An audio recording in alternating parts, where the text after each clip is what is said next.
Ayaw mag-react nung machine na yan. Yan. Yung motor na yan. Ayaw.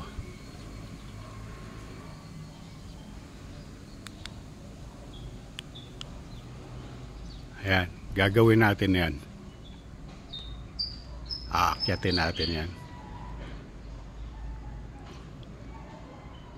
Papakita ko sa inyo kung paano gagawin yan.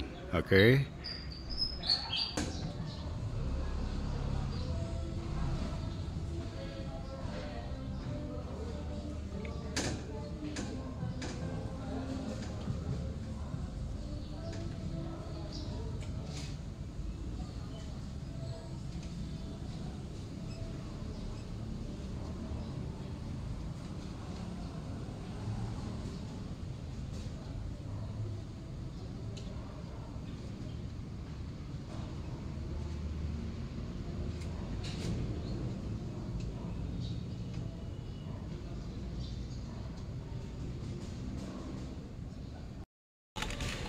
Kapag ayaw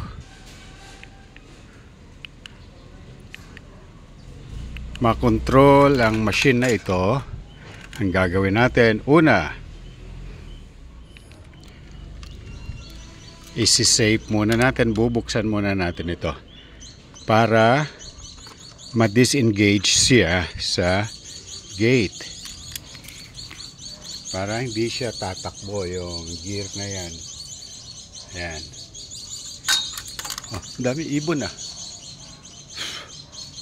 Daming ibon. May pugad. Teka, tignan natin ko ano. Nandyan sila palagi eh.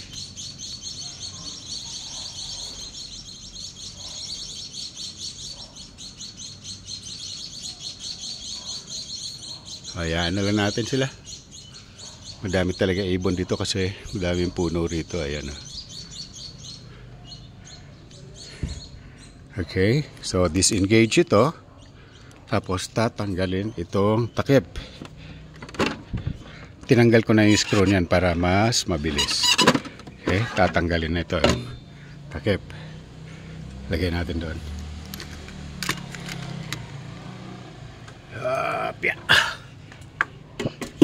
Okay. Makikita natin dito yung kanyang board. Bubuksan natin to. Tinanggal ko na ito tinanggalan ko na ng screw. Okay. So makikita natin dyan. Unang gagawin natin ay i-reset muna natin. Paano natin ma-reset? Papatayin natin ang power. Nandito, nagsisimula yung power niya sa circuit breaker niya.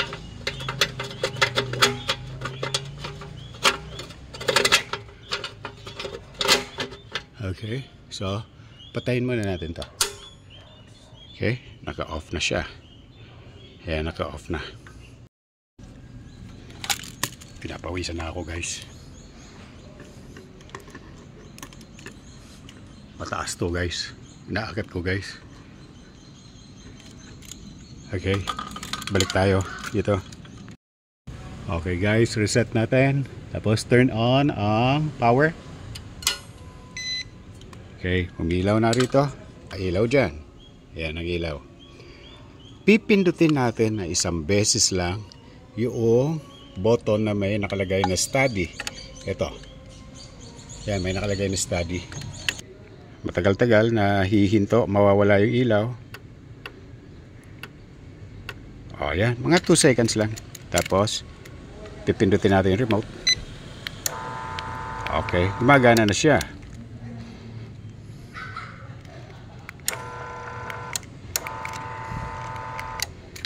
Yung isa. Ate, yung kanina.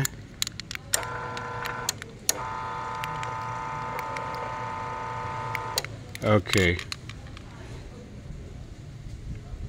So gumagana na siya lahat. Yan ay okay na. So ang gagawin,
Okay, good.